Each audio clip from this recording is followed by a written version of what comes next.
Well, welcome to episode one of the AI Chefs. We are here to share tips and tricks on using generative AI to drive some positive business outcomes. We call these recipes. My name is Kevin Keeler. I'm an analyst and a consultant at Enable UC. And Chef David Maldo, why don't you introduce yourself? I'm David Maldo, the founder of Let's Do Video, which may soon become Let's Do AI because AI is the only thing in the world that matters. And this show, we're not just doing AI recipes, we're powered by AI. Thank you, NVIDIA AI, for keeping our hats on our heads. Thank you, Copilot, for designing our deluxe executive kitchen studio. Very, very fancy. So we Awesome. are an AI powered show talking about AI, ready to share our AI recipes. Well, and I think, David, you are up with the first recipe to share with our audience. Yes, well, I should come up with a better name, but I think of this as priming the pump. I'm Okay. giving AI context to help me.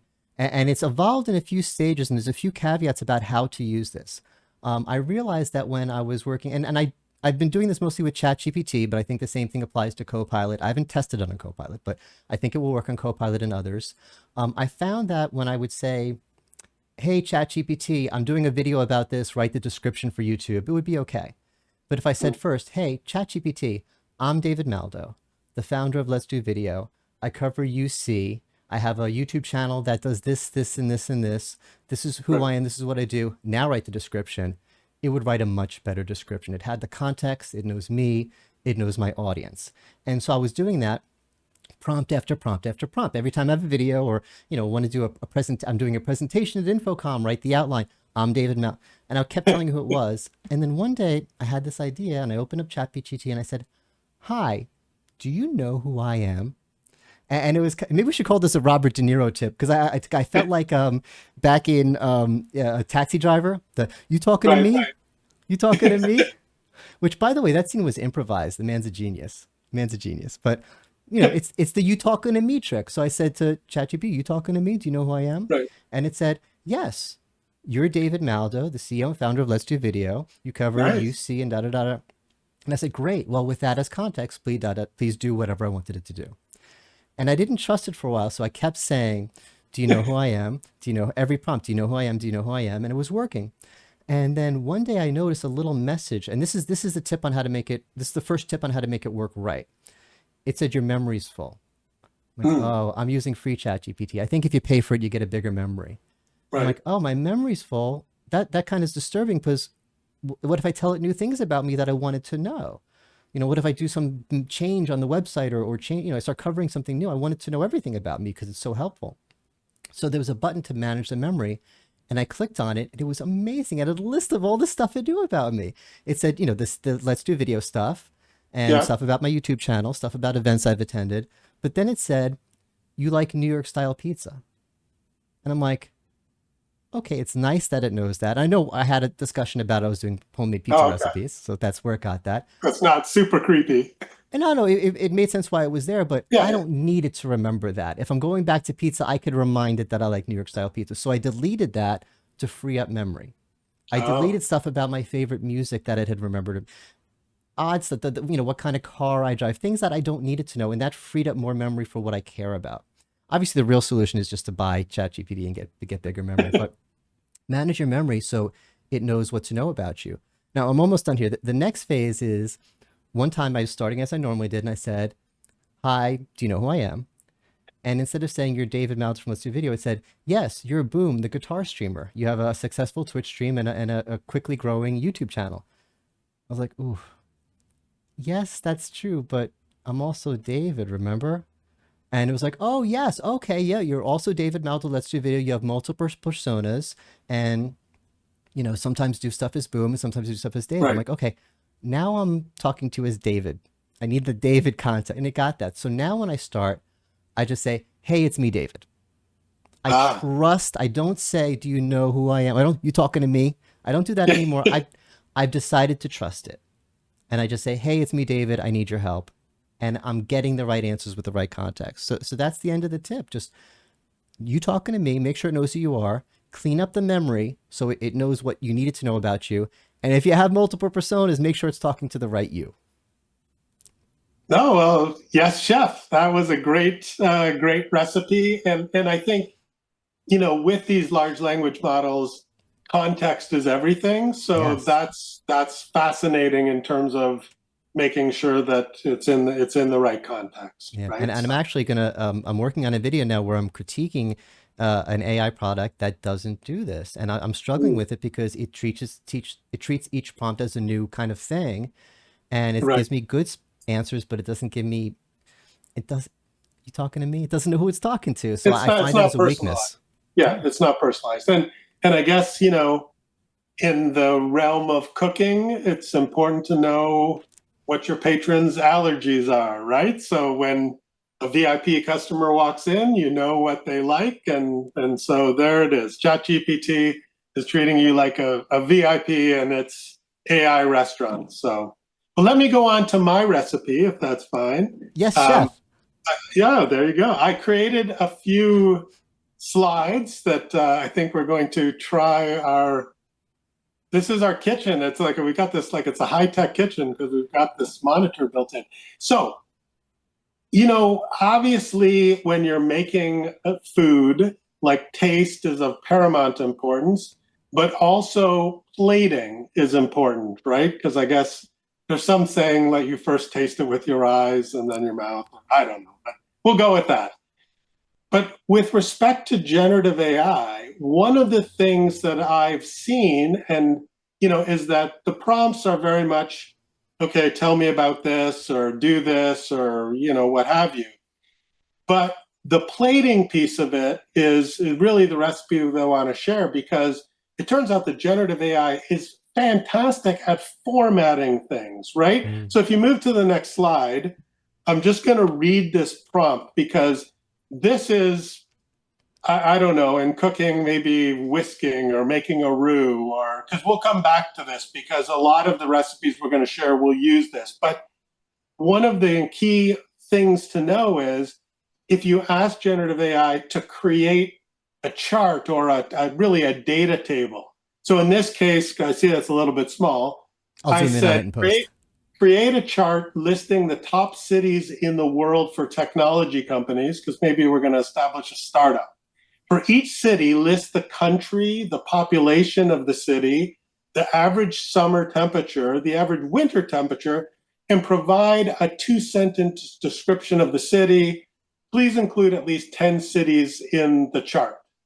So I asked this happened to be in Google Gemini, which is, there's a free one, but it's really kind of a paid service with Google Workspace.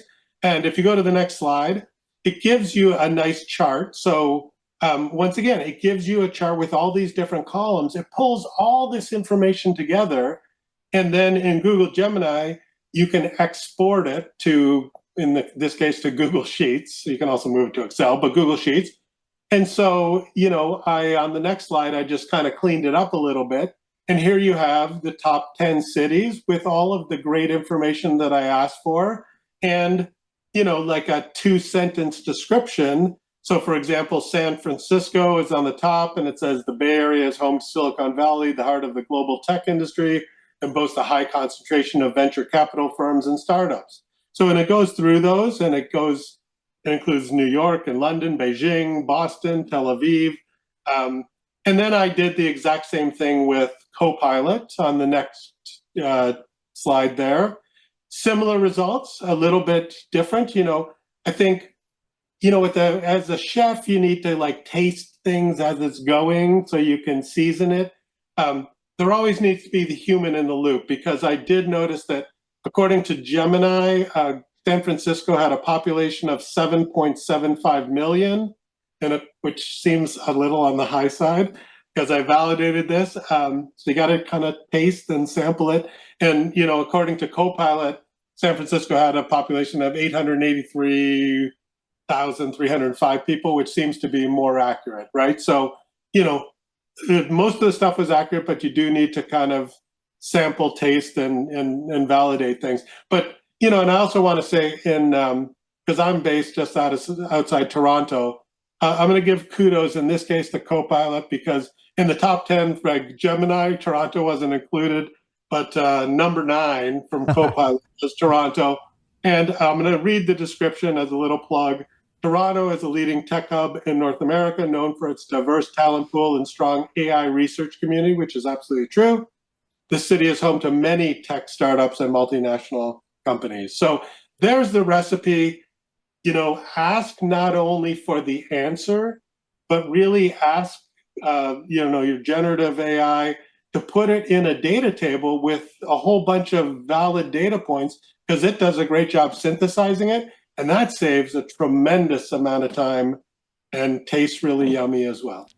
Well, I have two thoughts on that. That's really powerful. What a great tip. We didn't rehearse this, so this is my first time hearing this. I love this.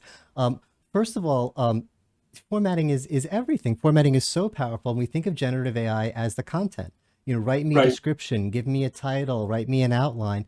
But the presentation is everything. I've gotten jobs because I showed up and I knew how to use Excel and no one else did, and I put mine in a chart. My information wasn't better than anyone else, but people see an Excel chart and they go, wow, this person's smart. They know what they're doing. It's an Excel chart. It's not that big of a deal, but it really matters. And one of the very not I was going to say one of the first things. The first thing I did when I got Zoom Docs was I told it, make me a Trello. Because I heard that it does this kind of stuff with formatting. I didn't Yeah. tell what the content was. I didn't say I need to make a Trello board to track this, that, or the other thing. We're making one to track the show, by the way. But I do a lot of toggle tags between Zoom Workplace and Trello. And the idea Right. of having Trello in Zoom Workplace was really appealing to me. So I said, Zoom Docs, hi, make me a Trello board. And it did. And it was just the formatting. There was no content. And for me, that was super, super powerful. Well, and I think the key thing is that's the formatting part is the boring part, right?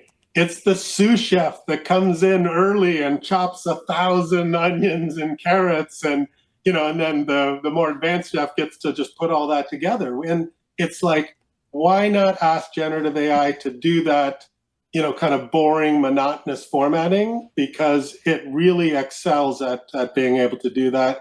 I learned that tip from other AI chefs, from other people who were kind enough to share their prompts, and so I'm really happy to share it kind of with all of you who are listening and watching this. It is the dirty. When I was a junior analyst, when I started, that was my job. I would get the data dumped on me, make it look pretty.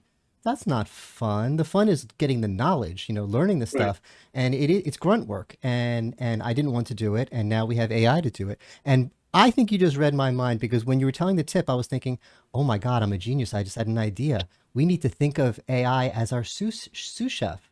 We're the chef. We're responsible. Yes, chef. We're the boss. We're the one who if the recipe is good, people are going to say this person's a great chef. But the sous chef does all the not all the, yeah actually no does all the work. It does a They're lot of pretty the much work, all. or the unfun work, chopping the onions. The sous chef Right. chops the onions. I come in and taste and nope or yep. It's up to me at the end. So the idea of a sous chef analogy for AI is brilliant. I'm glad you said it first because it validates my thought. Well, David, this I think was a non-rehearsed, but it turned out fantastic as the first episode. And we are the AI chefs, and we will be back with more recipes to use AI effectively and drive some business productivity for you. Yep. And we are looking for your feedback. This is the first episode. The set may change, the formatting may change. If there's some things you didn't like, please let us know in the comments. But Kevin, thank you so much for having this idea and doing this with me. This is so much fun. And I have so many recipes I can't wait to share with the world. This is great. Well, thank you, David. And I think in one of the upcoming episodes, we'll have to, explore how you created this great set with, using all AI. So Yes, look for that coming up. absolutely. Thank you, Kevin. And thanks everyone for watching. Take care. Bye for now.